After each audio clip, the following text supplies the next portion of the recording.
It's on here now. The goalkeeper's beaten, and South Africa have got Shaker Sport 2010.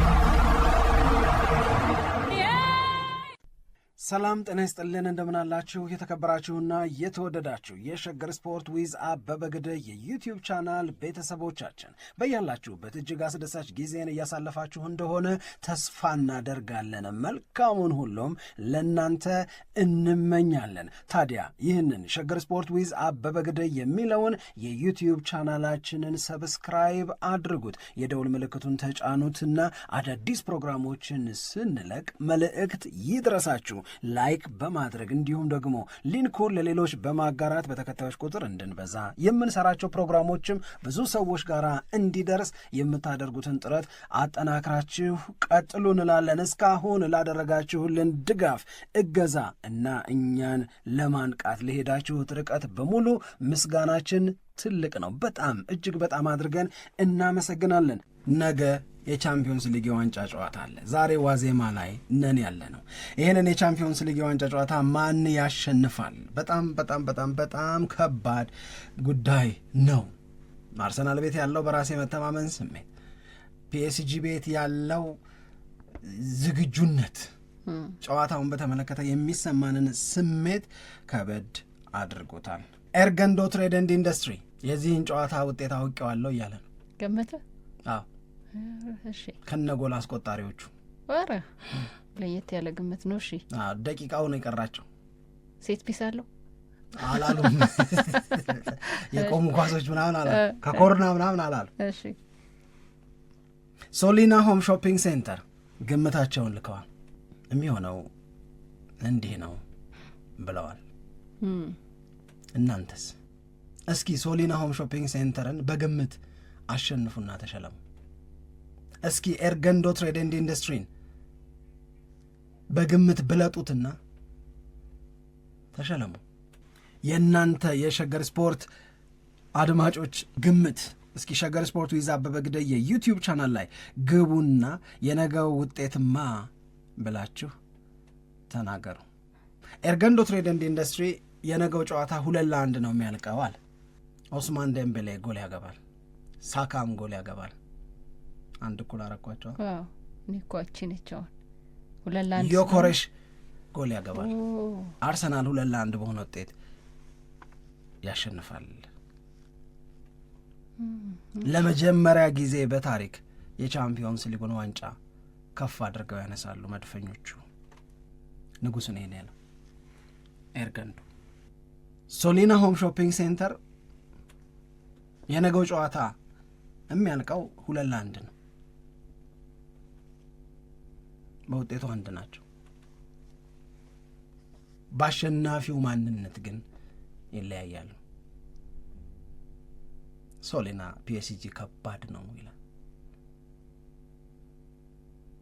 2-1 በሆነ ውጤት ፒኤስጂ ያሸንፋል።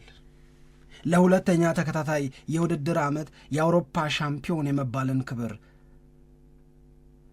የፓሪሶቹ ሰዎች ያገኛሉ።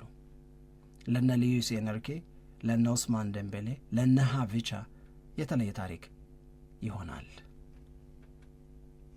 ይላሉ። እስቲ በለጧቸው። የተለያየ ግምት ነው ያላቸው አሸናፊዎቹን በተመለከተ። ውጤቱ ግን ያው 2-1 ነው። ሶሊና ፒኤስጂ ያሸንፋል ብሏል። ኤርገንዶ ደግሞ አርሰናል ያሸንፋል ብሏል። አሁን ተራው የእናንተ ነው አድማጮቻችን፣ ግምቶቻቸውን አስቀምጡ።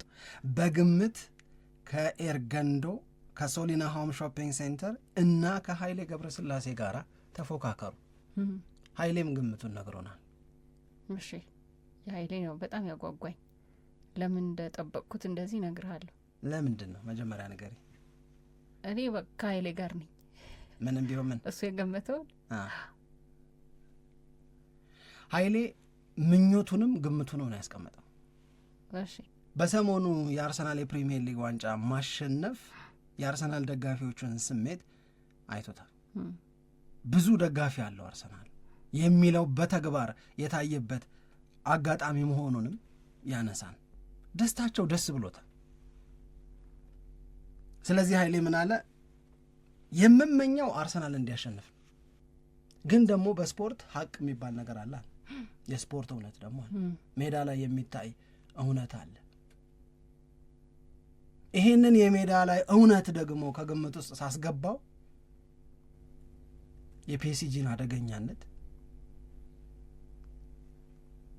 ለመናገር ያስገድደኛል። ግዴለም አቤ ይቅርታ በልልኝና የአርሰናልን ደጋፊዎች በስፖርት ሀቅ ላይ ተመስርቼ ግምቴን ማስቀመጥ ከሆነ ፒኤስጂ 3-1 ያሸንፋል። አንድ ላይ ነኝ ብለሻል። መጀመሪያ ትነግረኝ ብሏል ኃይሌ። አዎ እሺ፣ በጣም አሪፍ ነው ግን እሺ 3-1 ፒኤስጂ። ስለዚህ አሁን ሶሊናና ኃይሌ ፓሪስ ሰን ዠርማን፣ ኤርገንዶ ደግሞ አርሰናል። ኤርገንዶና አንቺ አርሰናል ይመቸኛል። እሺ አሁን ሁካን ቢት ኃይሌ ነው ጥያቄ። ኃይሌን ማን በግምት በልጦ ሽልማት ይወስዳል? ኤርገንዶን በግምት በልጦ ማን ሽልማቱን ይወስዳል? እንደዚሁም ደግሞ ሶሊና ሆም ሾፒንግ ሴንተርን በግምት በልጦ ማን ሽልማቱን ይወስዳል? ማድረግ የሚጠበቅባችሁ ቀላል ነው። ሸገር ስፖርት ዊዝ አበበ ግደይ የዩቲዩብ ቻናልን በቤተሰብነት ተቀላቀሉ። ኮመንት ሴክሽኑ ላይ ግቡና ግምታችሁን አስቀምጡ። ግምታችሁን ስታስቀምጡ ስልክ ቁጥራችሁንም አብራችሁ አስቀምጡ። በነገው የአውሮፓ ቻምፒዮንስ ሊግ የዋንጫ ጨዋታ ቡድኖቹ የመጡበት መንገድ አድካሚነት የሚኖረው ተጽዕኖ ምን ያህል ነው የሚል አንድ ሌላ ግን ቆንጆ ፐርስፔክቲቭ ለእኔ ብዙ ተጽዕኖ ይኖረዋል ብዬ አላስብም፣ ግን ሀሳቡን ወድጀዋለሁ። ቢቢሲ ላይ ወጥቷል። በአርሰናል ተጫዋቾች በዘንድሮ የውድድር ዓመት የሊግ ጨዋታ የተጫወቱበት ደቂቃ ቢደመርና የፒኤስጂ ተጫዋቾች በሊግ ጨዋታ ዘንድሮ የተጫወቷቸው ደቂቃዎች ቢደመሩ የአርሰናል ተጫዋቾች ከፒኤስጂ ተጫዋቾች ይልቅ 7000 ተጨማሪ ደቂቃ ተጫውተዋል ይላል። ብዙ ነው። 7000 ተጨማሪ ደቂቃ። ይሄንን አነሳና ይሄ ልዩነት እንዴት ሊፈጠር ቻለ? ይሄ ልዩነት ድካም የሚባልን ነገር ያመጣል። ይሄ ልዩነት በነገው ጨዋታ ላይ ምን ተጽዕኖ ሊኖረው ይችላል? እናም ሉዊስ ኤንሪኬ ምን ያህል ተጫዋቾቹን ሮቴት እያደረገ ይጠቀም እንደነበረ ያሳያል።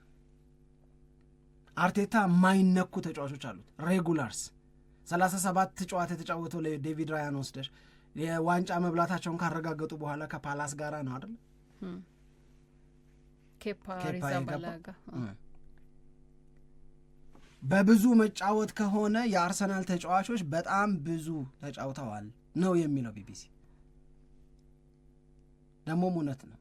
የእያንዳንዳቸውን ተጫዋቾች በጨዋታ ያሳለፉትን ደቂቃ ቁጭ አድርጎታል። ይሄንን ሲያስቀምጥ አንድ ዝም ብሎ ኢምፕረስ ያደረገኝን ነገር ብነግርሽ፣ ለምሳሌ ዴቪድ ራያ ብዙ በመጫወት የፒኤስጂንና የአርሰናልን ተጫዋቾች ብታነጻጽራቸው ከአንደኛ እስከ 6ኛ ያለውን ቦታ ብዙ በመጫወት የሚይዙት ራሳቸው የአርሰናል ተጫዋቾች ብቻ ናቸው። አንድም የፒኤስጂ ተጫዋች ከነዚህ 6ቱ መካከል የሚገባ የለም። ዴቪድ ራያ፣ ዴክላን ራይስ፣ ማርቲን ዙቢሜንዲ፣ ጋብርኤል ማጋሌሽ፣ ዊሊያም ሳሊባ፣ ጁሪያን ቲምበር ኢማጂን ተጎድቶ ብዙ ከሜዳ ራቀ ምንለው ከመጋቢት ወር ጀምሮ ምናምን ሆኖ ከፒኤስጂ ተጫዋች ብዙ በመጫወት አንድም ከጁሪያን ቲምበር የሚበልጥ የለም እኮ ነው የምልሽ። ከዛ በኋላ ነው ዋረን ዛይር ኤምሪ የሚመጣው 6ኛ ሆኖ፣ ዘባርኒ ከዛ በኋላ ይመጣል 7ኛ ሆኖ። ግን እሱም ከቪክቶር ዮኬሬሽ እኩል ነው። 26 የሊግ ጨዋታዎችን አድርገዋል። እንዲህ ያለ መበላለጥ፣ እንዲህ ያለ ብዙ ደቂቃን ሜዳ ላይ ማሳለፍ ስለሚኖረው ተጽዕኖ የሚያትት ነው የቢቢሲ ዘገባ። ምን ትያለሽ? በጣም አርሰናል በዚህ የውድድር ዓመት ላይ ብዙ ጨዋታ ከተጫወቱ ክለቦች መካከል የመጀመሪያ ደረጃ ላይ የሚቀመጥ ነው። አሁን የአውሮፓ ሻምፒየንስ ሊግ ነገ የሚያደርገው ጨዋታ እንኳን ለአርሰናል በውድድር ዓመቱ 63ኛ ጨዋታው ነው። ብዙ ቁጥር ነው። 63 ጨዋታዎችን አድርጓል ማለት ነው። የነገው ሲጨመር በውድድር አመቱ ያደረጋቸው ጨዋታዎች በዚህ ቁጥር የሚቀመጡ ናቸው። በፓሪስ ሰን ዠርማ በኩል ደግሞ ካየነው 56 ጨዋታዎችን ያደረገው እና የጨዋታ ቁጥሮቹ ላይ ራሱ ያለውን ልዩነት ለዛውም ፓሪስ ሰን ዠርማ በዚህ በአውሮፓ ሻምፒየንስ ሊግ እስከ 8ኛ ደረጃን ይዞ ስላላጠናቀቀ አንድ የኖክአውት ጨዋታ ተጫውቷል። የደርሶ መልስ ጨዋታ ነበረው ወደ ቀጣዩ ዙር ለማለፍ ማለት ነው። ስለዚህ በአውሮፓ ሻምፒየንስ ሊግ ያደረገው ጨዋታ 16 ነው። አርሰናል ደግሞ 14 ጨዋታዎችን አድርጓል። በሻምፒየንስ ሊግ ይህንን አይነት የቁጥር መበላለጥ ቢኖርም እንኳን ግን በተለያዩ ውድድሮች ላይ ሲካፈሉ ስለነበረ በአርሰናል በኩል ያለው የጨዋታ ቁጥር በጣም ከፍ ያለ ነው። ይሄ መታየት አለበት። ያው የውስጥ ውድድሮች ነበሩ፣ የካራባኦ ካፕ፣ የኤፍኤ ካፕ፣ ፕሪሚየር ሊጉ፣ ሻምፒየንስ ሊጉ እነዚህ ሲደመሩ ነው የጨዋታ ቁጥሩን ያን ያክል ከፍ የሚያደርገው። በዛ ላይ ደግሞ በአርሰናል በኩል በተደጋጋሚ ጊዜ እንዳነሳ ነው የተጫዋቾች መጎዳትም ነበረበት አይደለ? አሁን እኔ እንደዚህኛው አላየውም። ሳምንት እስከ ሳምንት ሳይጫወት የቆየበት ጊዜ አልነበረም ለአርሰናል። አሁን እሁድ ዕለት ተጫወቱ። እሁድ ዕለት የተጫወቱት እነማን እንደሆኑ እናስታውሳለን። በሁለተኛው ቡድኑ ነው አርቴታ ወደ ጨዋታ የገባው ብሎ መናገርም የሚቻል ይመስለኛል። ምክንያቱም አብዛኞቹን ቋሚ 11 የሚባሉትን ተጫዋቾች የተጠቀመበት አይደለም። እንደዚህ ብዙ ጊዜ ላያጋጥም ይችላል። ግን እነዛ ተጫዋቾች ተቀያሪ ወንበር ላይ ቁጭ ብለው ነው ጨዋታውን ከክሪስታል ፓላስ ጋር ያደረገው እና በአጠቃላይ ከእሁድ ጀምሮ እስከ ቅዳሜ ድረስ እንደዚህ ረዘም ያለ የእረፍት ጊዜ ለአርሰናል አልነበረውም። በየ3 ቀኑ በየ4 ቀኑ ቢያንስ ደግሞ በሳምንት 2 ጊዜ እንደዚህ ጨዋታዎችን በተደራረበ መንገድ ሲያደርጉ እንደነበረ እንደምናስታውስ መቼም ግልጽ ነው። በዛ ላይ ደግሞ ጉዞዎችም አሉ። ይሄ ተጫዋቾችን በጣም ያደክማል። በየጨዋታ ላይ ደግሞ የተጫዋቾች መጎዳትም ይኖራል። ከዛ ደግሞ በተጨማሪ የእንግሊዝ ፕሪሚየር ሊግ በራሱ በጣም ጉልበት የሚጠይቅ ሊግ እንደሆነ ይታወቃል። እንደ ፓሪስ ሰን ዠርማ እንደሚጫወትበት እንደ ፈረንሳይ ሊግ አይደለም። የእንግሊዝ ፕሪሚየር ሊግ እና የፈረንሳይ በጣም ልዩነት አላቸው። በየጨዋታዎቹ ላይ የሚወጣው ጉልበት በጣም ከፍ ይላል። በዛ ላይ ፓሪስ ሰን ዠርማ ይህ በቃ የሊጉን ሻምፒዮን መሆኑን ቀድሞ ያረጋገጠው ነው። ለዛ ነው ተጫዋቾችም እንዲያርፉ እድል ይሰጥ ነበረ። ሮቴት እያደረጉ ፓሪስ ሰን ዠርማዎች ረፍት እያገኙ እንዲጫወቱ ሉዊስ ኤንሪኬ እነዚህን ሂደቶች ይከተል እንደነበረ በደንብ እናስታውሳለን። አንድ ሌላ በጣም ማስታውሰው ነገር ከሊቨርፑል ጋራ በዚህ በኖክአውት ነው መሰለኝ ሲጫወቱ ፓሪስ ሰን ዠርማና ሊቨርፑል ባደረጉት ጨዋታ ላይ በመሀል የመጀመሪያውን ጨዋታ ከተጫወቱ በኋላ የመልሱ ጨዋታ ከመምጣቱ በፊት በመሀል አንድ የሊግ ጨዋታ ነበራቸው እና ያንን የሊግ ጨዋታ ከአስተዳዳሪዎቹ ጋር በመነጋገር በመሀል እንዲሰረዝ ተደረገ። እንደውም ተጋጣሚው ቱሉዝ ይመስለኛል በወቅቱ በጣም ከፍተኛ ቅሬታ ነበራቸው። እየተፎካከሩ ስለነበረ ከፓሪስ ሰን ዠርማ ጋር እኛ ላይ ተጽዕኖ የሚያሳድር ነው እየተባለ እንኳን ያ ጨዋታ ተሰርዞ ሙሉ ሳምንቱን የፓሪስ ሰን ዠርማ ተጫዋቾች ረፍት አድርገው ለመልሱ ጨዋታ የተለየ ዝግጅት እንዲያደርጉ ፍቃድ ነበር። እንደነዚህ አይነት ፍቃዶች ያኔ ለሊቨርፑል አልነበረውም። ሊቨርፑል የመጀመሪያውን ጨዋታ ከፓሪስ ሰን ዠርማ ጋር ከተጫወተ በኋላ በመሀል የፕሪሚየር ሊግ ጨዋታውን አድርጎ ከዛ ነው የመልስ ጨዋታውን ያደረገው። አርሰናልም ቢሆን እንደዛው ነው። በቃ ተደጋጋሚ ጨዋታዎች አሉ፣ አሳልፍልኝ ከገሌ ጋር እኮ ጨዋታ አለብኝ ምናምን አይሰራም። በእንግሊዝ ፕሪሚየር ሊግ ላይ በእነዚህ ሁሉ ሂደቶች ውስጥ ማለፍ ነበረባቸው። አሁን ቅድም ያነሳው ነገር ፓሪስ ሰን ዠርማ የተሻለ ያረፉ ተጫዋቾች አሉ። አርሰናልም ደግሞ ከተለመደው ጊዜ በጣም በተሻለ መንገድ ያረፉ ተጫዋቾችን ይዟል። ግን አድቫንቴጅ ነው ይሄ ወይንስ ደግሞ ዲስአድቫንቴጅ ነው የሚለውም አብሮ መታየት ያለበት ይመስለኛል። አሁን በጣም ከጨዋታ መራቅም ሲመጣ ብዙ ጊዜ ተጫዋቾች ከሆነ ሙድ ውስጥ ይወጣሉ ተብሎ ይገለጻል። ብዙ ከጨዋታ መራቅ የለባቸውም ተብሎም ይታወቃል። በቃ አክቲቭ በሆነ ውድድር ላይ በሳምንት አንድ ጊዜ ቢያንስ መገኘት አለባቸው ተብሎ ይገለጻልና ያ ነገር እንደ አድቫንቴጅ ነው የሚወሰደው ወይንስ ደግሞ ፓሪስ ሰን ዠርማ የተሻለ እድል አግኝቷልና ያንን በአዲስ ጉልበት ይጠቀምበታል? አንድ ነገር ነው። ግን ፓሪስ ሰን ዠርማ ላይ እኔ እንዲሁ ዝም ብዬ የማስተውለው ነገር ቀድሞም ቢሆን በእንደዚህ አይነት ረፍቶች ውስጥም እየሆኑ ሙሉ 90 ደቂቃ ይሄ በአዲስ ጉልበት የመጫወት ብቃታቸው ምን ያክል ነው የሚለው ላይ ንግግር ሲደረግ ውይይት ሲደረግም አይቻቃሉ። የመጨረሻዎቹ ደቂቃዎች ላይ የመድከም ነገር ስለሚታይ የፓሪስ ሰን ጀርማ ተጫዋቾች ላይ ማለት ነውና አርሰናል ብዙ እኔ አንተ እንዳልከው ብዙ ይጎደዋል የፓሪስ ሰን ጀርማ ተጫዋቾች እረፍት አግኝቶ መምጣት የሚለው ላይ ብዙ አልስማማ። የሚጎዳው አይመስልም። ግን ሀቁ ግን መሬት ላይ ያለው ሀቅ ግን እንደዛው ነው። ግን አንዳንዶቹ ነገሮች የእውነት ለመናገር በፒኤስጂ በኩል ሲደረጉ የቆዩት ቢያንስ የመገረምን ስሜት ይሰጣል። ፍሬሽነስ ይኖራል፣ የፍሬሽ ሌግ ይኖራቸዋል። አሁን ወሳኝ የሚባሉት የፒኤስጂ ተጫዋቾች የውድድር ዓመቱን እንዴት ነው ያሳለፉት የሚለውን ነገር እንፈትሸው እንመዝነው ብንል በአድካሚ የውድድር ሂደት ውስጥ አላለፉም። ከቅርብ ጊዜ ወዲህ የአርሰናል ተጫዋቾች ላይ ይነገር የነበረው አስተያየት ምንድን ነው ስትይ ፋቲክ ነው፣ ድካም ይታይባቸዋል። ላይ ዙቢሜንዲ ላይ ስንል ነበር። ታስታውሽ ከሆነ አይታሽ ከሆነ ልክ አንድ ጨዋታ ካለቀ በኋላ የአርሰናል ተጫዋቾች ላይ የሚታየው የድካም ስሜት በጣም ከፍ ይላል። ስለዚህ ይሄ የድካም ስሜት በጣም ተደራራቢ እና ደግሞ ውጤቶቹ 1-0 ምናምን ስለሆኑ ያንን ውጤት ለማስጠበቅ በጣም ብዙ ኢነርጂ ምናምን ስለሚወጣበት ከዛ በተጨማሪ ደግሞ እስከ ቅርብ ጊዜ ድረስ ኳድራፕል ዊነር ለመሆን 4 ውድድሮችን ለማሸነፍ ይለፋ ስለነበረ በሁሉም ውድድሮች ላይ ካራቦ ካፕ ፋይናሊስት ነው። በሳውዛምፕተን ከመሸነፉ በፊት በኤፍኤ ካፕ የቻለውን ያህል ርቀት ሄዷል። በቻምፒዮንስ ሊግ ፋይናሊስት ነው። በፕሪሚየር ሊግ እስከ 37ኛው ጨዋታ ድረስ ዋንጫ ለማንሳት ንቅንቅ ላይ ነው ያለው። እያንዳንዱ ጉዳይ ትኩረት የሚፈልግ እያንዳንዱ ጉዳይ እንዳይበላሽ ጥረት የሚያደርግ ቡድን ነበር አርሰናል። ስለዚህ ይሄ ሂደት አድካሚ ቢሆን አይገርምም። ቅድም ያልሽው ብዙ ጨዋታ የተጫወተው አርሰናል ነው የሚለው ብቻ ሳይሆን የጨዋታዎቹ ባህሪ እንዴት ነበረ፣ የድሎቹ ባህሪ እንዴት ነበረ የሚለውንም አብሮ ማንሳት ያስፈልጋል። ዋይል ፒኤስጂን ደግሞ በምትወስድበት ሰዓት ላይ ሌክዠሪ ታይም ነበር የነበራቸው። ለምን ብቲ በሊግ 1 የነበረው ጠንካራ ፉክክር አልነበረም። ይሄ የሚያስጨንቅ የሊጉን ዋንጫ እናጣ ይሆን እንዴ ምናምን የሚል እንቅልፍ የሚነሳ ወጥሮ የሚይዝ ምናምን አይነት ነገር አልነበረም። የመዝናናት እድል ነበረው ሉዊስ ኤንሪኬ። መዝናናቱ በምን ይገለጻል የሚለውን ስትወስጂ በፒኤስጂ ቦታ ብትሆኝ በኤንሪኬ ቦታ ብትሆኝ አይቀሬ የምታያቸው ተጫዋቾች አሉ አይደለም። ለምሳሌ አንዱ ማርኪኒዮስ ነው።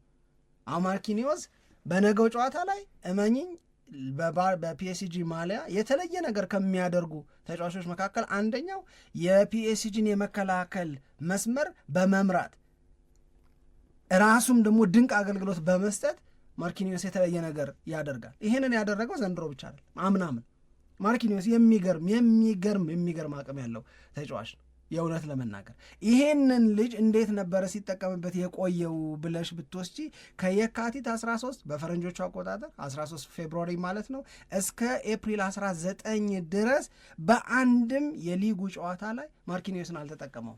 ተጎድቶ እኮ አይደል፣ ታሞ እኮ አይደል፣ ዝም ብሎ በእነዚህ ጊዜያቶች ውስጥ ፒኤስጂ የነበረበትን የቻምፒዮንስ ሊግ ጨዋታዎች ግን ተጠቅሞታል። አንተ ለቻምፒዮንስ ሊግ ተብሎ ማለት ማርኪኒዮስን ቁጭ አድርገሽ ነው የምልሽ። አንተ ለቻምፒዮንስ ሊግ ተብሎ በአውሮፓ ቻምፒዮንስ ሊግ እየተጠቀመበት በእንግሊዝ ፕሪሚየር በፈረንሳይ የሊግ 1 ውድድር ላይ እሱን ለማሳረፍ ቅንጦት ነበረው ሉዊስ ኤንሪኬ። ይሄ አይጠቅምም ሙሉ በሙሉ ባለልሽም የአርሰናል ተጫዋቾች ድካም ያንዣበበበት ድካም ያጠላበት ፐርፎርማንስ ያሳያሉ ብዬ አልጠረጥራቸውም ነው እንጂ ይሄ ለፒኤስጂ ለራሱ ሊጠቅመው ይችላል። በዚህ ምንም የሊግ ጨዋታ አልተጫወተም በምንልበት ሰዓት ላይ ወደ 6 የሚደርሱ የቻምፒዮንስ ሊግ ጨዋታዎች ተደርጓል። 6ቱንም አለ። የባሎንዶር አሸናፊ ኦስማን ደምቤሌ በ90 ደቂቃ ሙሉ የ90 ደቂቃ አገልግሎት የሰጠው ከ22 ጨዋታዎች በአንዱ ብቻ 22 ተጫውቷል። 34 አይደል የነሱ ሊግ 34 ጨዋታ ነው የሚደረገው። ይሄ በራሱ ልዩነት ይፈጥራል። አርሰናል 38 ጨዋታ ይጫወታል። እስከ 37ኛው ድረስ ዋንጫ ማሸነፉን አላረጋገጠም። ፒኤስጂ ቢጫወትም 34 ነው፣ የ4 ጨዋታ ልዩነት አለ። ግን ደግሞ ቀድሞ ዋንጫ ማሸነፉን አረጋግጧል። በዛ ላይ አሁን ምልሽን አይነት መቀማጠሎች ለተጫዋቾቹ መስጠት ይችላል። ስለዚህ ኦስማን ደምቤሌን በምትወስድበት ሰዓት ላይ ከ22 ጨዋታ በአንዱ ብቻ ነው 90 ደቂቃ እየጨረሰው። ሀቪቻን በምትወስጅበት ሰዓት ላይ 34 ጨዋታዎች በሚደረጉበት የውድድር ዓመት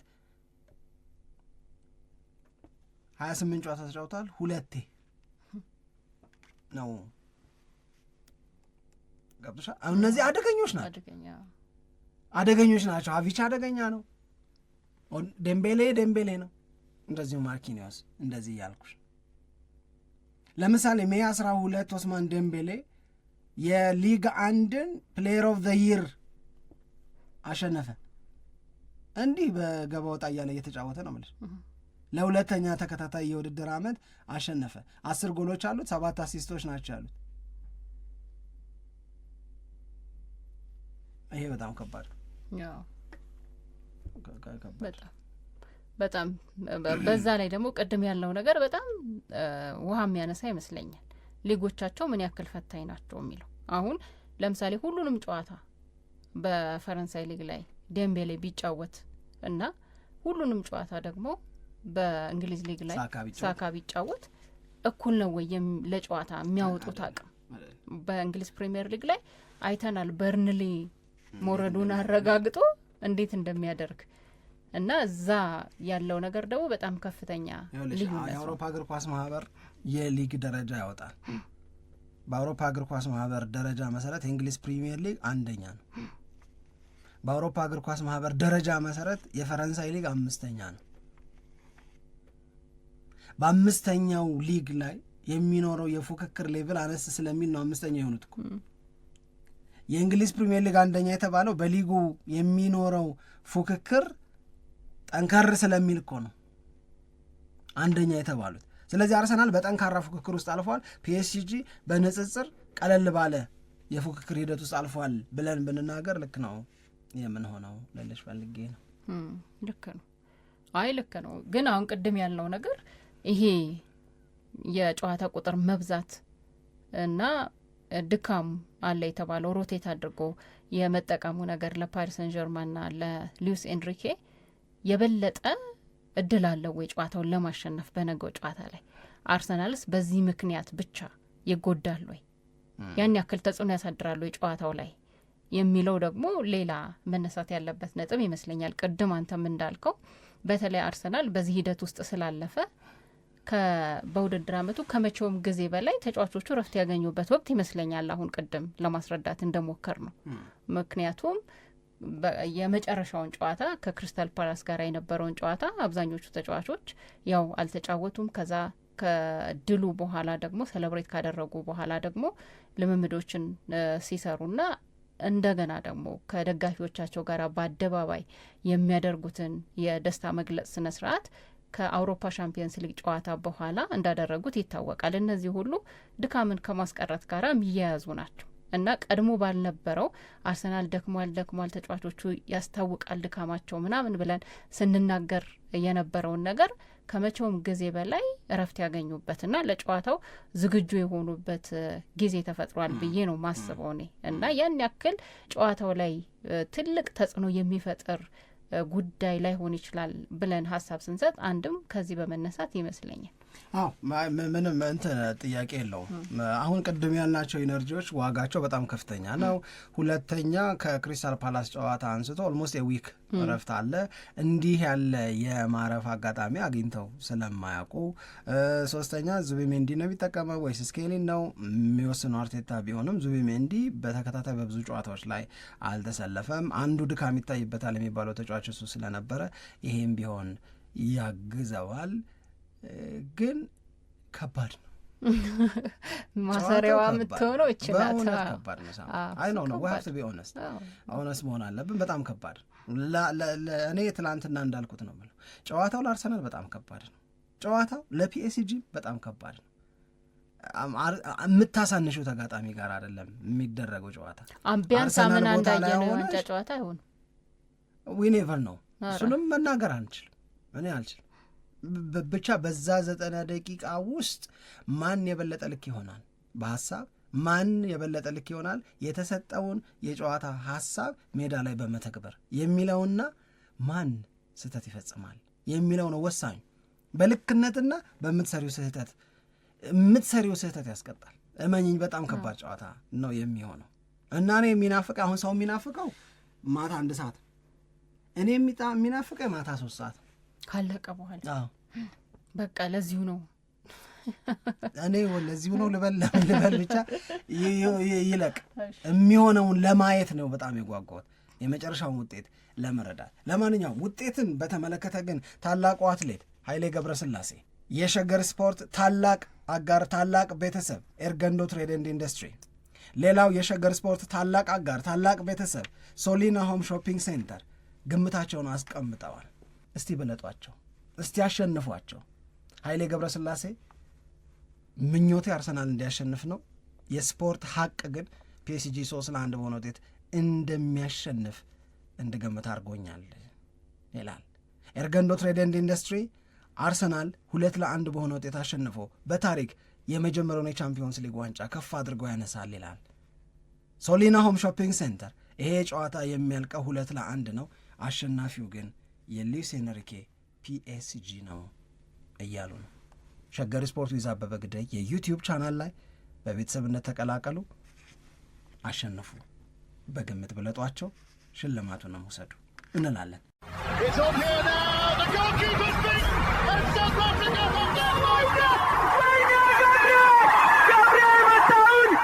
ሸገር ስፖርት 2010